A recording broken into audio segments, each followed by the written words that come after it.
And welcome last night, Threads launched. If you're not familiar with Threads, it's from Instagram, but it's a Twitter clone, basically. So, with everything that's happening with Twitter, with Elon Musk, with limiting how many tweets people can see, with all the stuff that's happened with Twitter for the last really 5 years, it seemed like a good time to try and take that audience away from Elon Musk and Twitter. And so, Mark Zuckerberg, Adam Mosseri crowd launched Threads last night, which is conveniently branded by Instagram, not by Facebook and not by Meta, but it's a Twitter clone that lets you quickly and easily follow the people you already follow from Instagram. Had 10 million additions overnight. So it's blowing up really, really quickly. We want to talk about what should brands do? What's the quick response for brands? Granted, we've only been using this thing less than 12 hours. So this is a very initial reaction.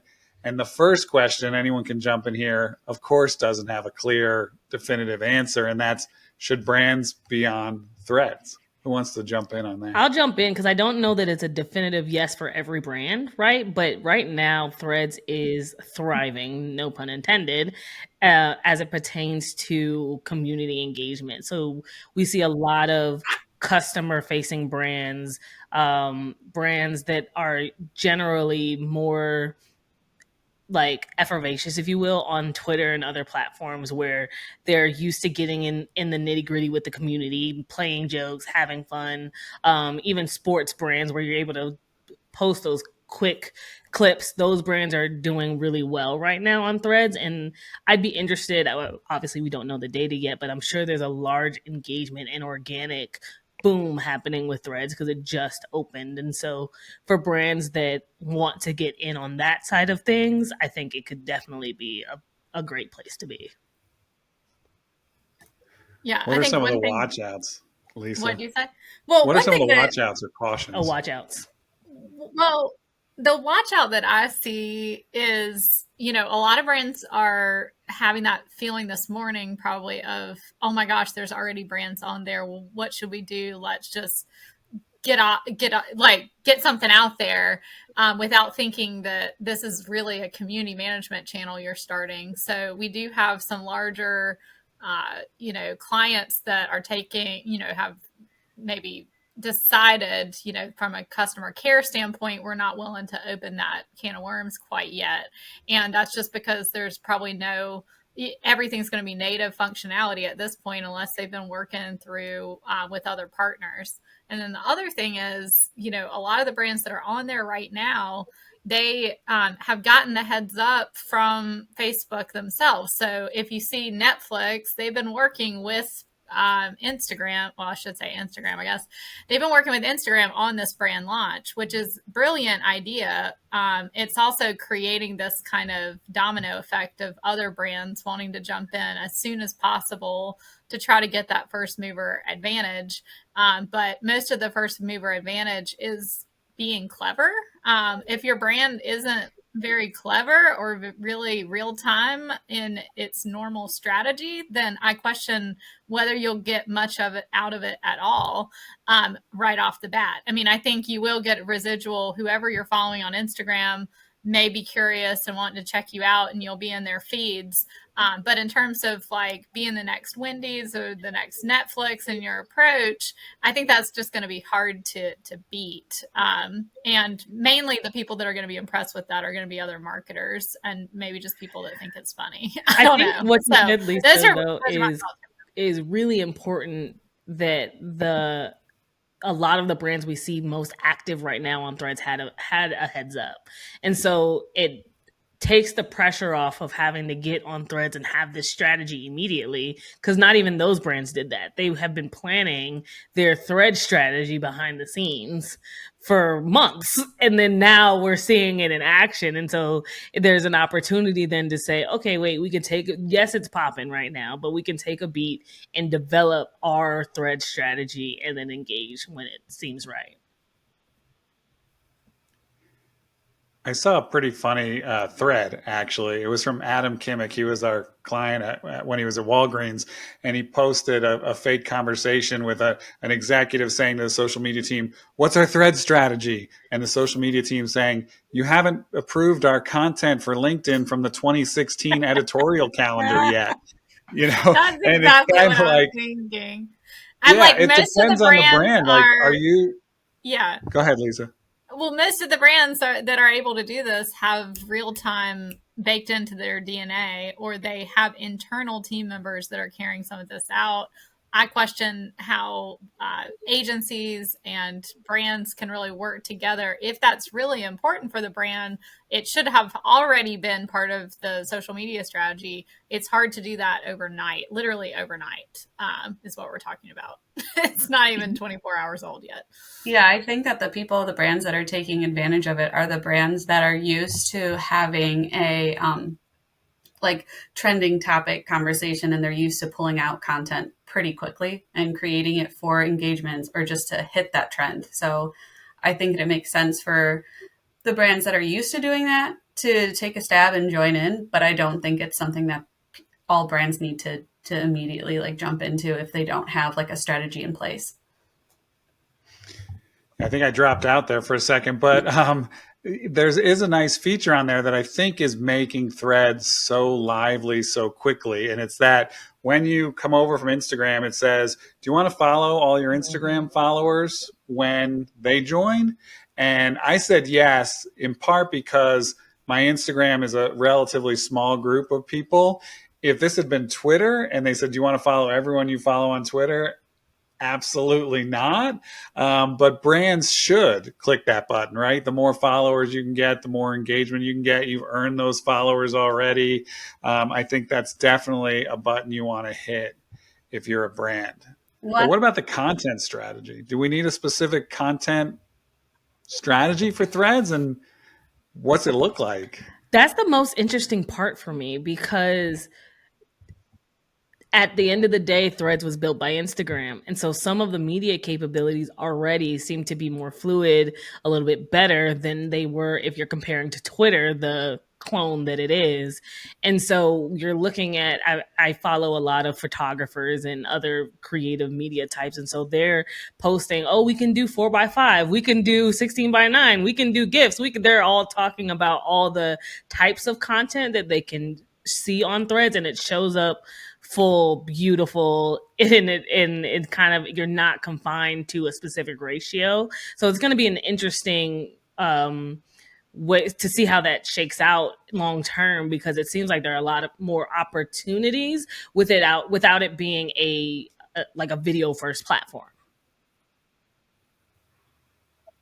Yeah, I mean, there's Yeah, but carousels, statics. I've seen everything already, and it yeah. feels very much like any engagement content you created already is something that you could make a thread for.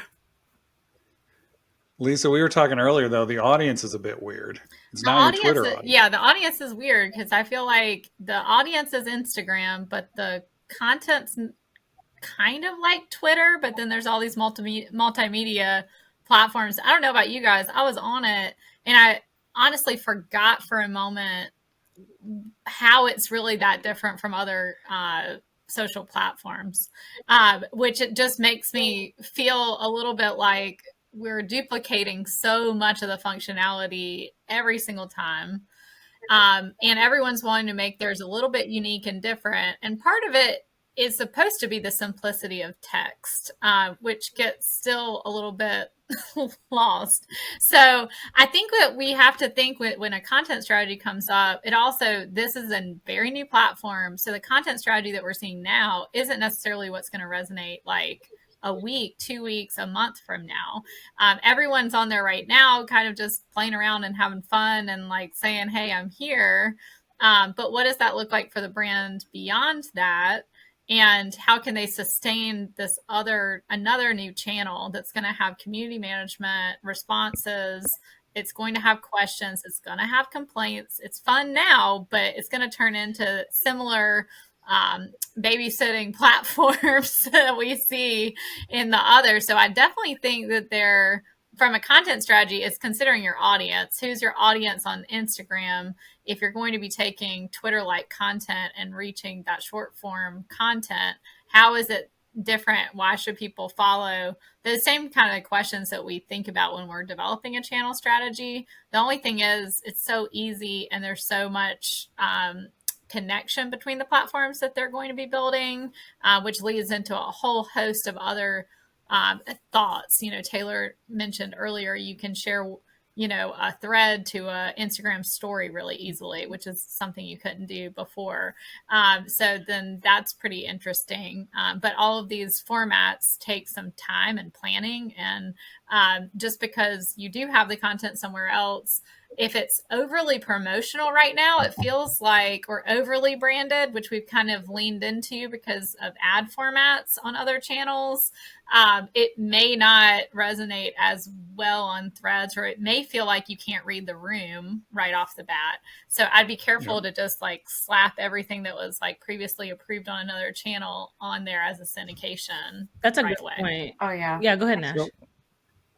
Oh, I was going to say the same thing. That's such a good point, that it isn't a great place to syndicate content right now, because it's its own kind of space, because everyone's trying to figure it out. And I think it is right now just a lot of people saying hi, sharing gifts, just making themselves known. And I think the strategy is going to come once people figure out what Threads is really all about. I do see, though, from other brands. Hot take time. Hot take time. Each of you has to say yes or no. Will Threads kill Twitter, and why? We're going to start with you, Nash. Will Threads kill Twitter? Yes or no? No weak answers, and why? I say yes, it will kill Twitter, because I think it's already gained so much popularity. I think how simple it is to move your followers over from Instagram, especially if you have a strong Instagram presence. You already have that piece there. You're already like involved there. The capabilities of sharing content on stories. I think there's a lot of, it has the Twitter feel, but it has a lot more. And I think, especially if they listen to some of their audience more and make the changes they are hoping for, it could definitely kill Twitter. All right, Taylor? Absolutely. It's a yes for me. Threads will kill Twitter for multiple reasons, but I think similar to what Nash is saying, I think the Twitter was dying and Threads took advantage of a really great time. And then I think there's FOMO. I think people in general, the general consumer, whether brands like it or not, is like, they don't want to be left out. Like I was mad that I'm user number 2,900,000 and Jim is user number 88,000. Like, I am pissed, and I want to be able to. And so people are joining simply because they're seeing other people join at this point. And everyone loves a good, like, Twitter's dying, we have a new platform to figure out. So it's more, I think, because of all of those factors, Twitter's on its deathbed for sure. Lisa? Twitter is killing Twitter all by itself is just one thing I have to put out there. Everyone's so happy that there's an alternative. But what I'll say is, and this what makes me like say yes, but, which may be a weak answer, but yes, but it needs search capabilities. It needs trend discovery. It doesn't even have hashtags, which, you probably haven't noticed because everyone's just having fun right now. Right. But the algorithms are, showing you things that you may or may not care about, and being able to really, and it's new, so maybe you can curate it, and it's new because you can curate what you want to see. But in terms of like the real strength of Twitter was all around discovering rising trends, getting into conversations, being able to search into those conversations really quickly. They don't have that capability yet. And so in its current form, I'd actually say no, it can't kill it right now because it's not that different and the shininess will wear off. If they're smart about it, which I think they will be, it will match some of those capabilities. It's just, we've got to see how that plays out. But for me, apart from my initial interactions and everything, I'm like, I want to see what people are talking about. How do I search? I can't find it right now unless I know who I want to follow and it decides for me. There's real no good way for that right now. So I'm going to go with yes, as long as they don't forget that the major utility of Twitter is finding things out really quickly, and that they don't screw up the algorithm so that the latest stuff is not on top, like it's not on Instagram and it's not on Facebook. So as long as they recognize that Twitter's major utility is news, particularly breaking news, and they don't screw that up. Let's remember, Twitter has been stuck at 300 million active users for about 5-6 years. Meta's already at 30 million active users in 24 hours. Wait, you mean Threads? Threads is 30 million. Threads is 30 million. Twitter's 300 million. So they're 10% of the way there already. And as you all said, Twitter has so many other problems. Now, last question. If you're still watching this video, you are a true social media geek and nerd. So congratulations. Did you know that Threads is part of the Fediverse? Who wants to fill us in on what the hell that means? It's a weird name to start off. But apparently it made me not want to click join because I was like, I don't know if I want to be part of that. I don't know if anyone else saw that. So I'll give the dumbed down answer and somebody can help fill in the gaps. But essentially, Threads is designed to work across multiple apps. So currently it's working across Instagram, and I think there will be more apps. This Fediverse there will be more apps that kind of work together in this super app kind of functionality, where then, like, as you build up followers, those followers then travel with you to all these different types of platforms. And so in the completely simplified version, you could have one app, one login that then is getting you into your Snapchat, your TikTok, your Twitter, your Facebook, your Instagram. But it's all essentially owned by Meta, and it's all within Threads and Instagram and Facebook and whatever else they come up with. I didn't know that if it was all owned by Meta, though. I thought it's not going to all be owned by Meta. Yeah, it was all compatible with ActivityPub, which is a protocol established. And that means that, Mastodon and WordPress are potentially on that same platform, which I think is very curious because it's like, poor Mastodon. I mean, it was trying also to be the next name. Twitter. Now it's part of the club, but is anyone gonna still join the club? So I think Blue Sky was trying to do this decentralized thing too. I don't know if they were using ActivityPub or Activity Hub, whatever it's called. I don't know if they were using that, but they were definitely trying to be decentralized. So I think it's got some advantages perhaps for data portability and going across platforms. Well, and I think that's why it's not rolled out yet to the EU.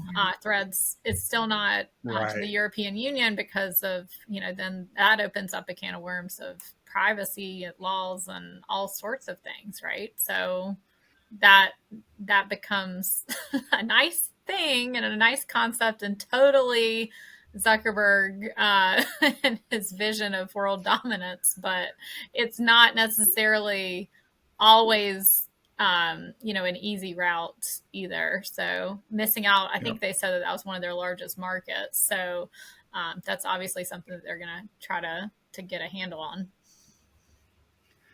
So there's lots more we could talk about with Threads, but I think at this point we are going to wrap it up. There's hundreds of articles being written across the web if you're interested in learning more. But thanks to you, Nash and Lisa and Taylor. I appreciate all of your time. Bye.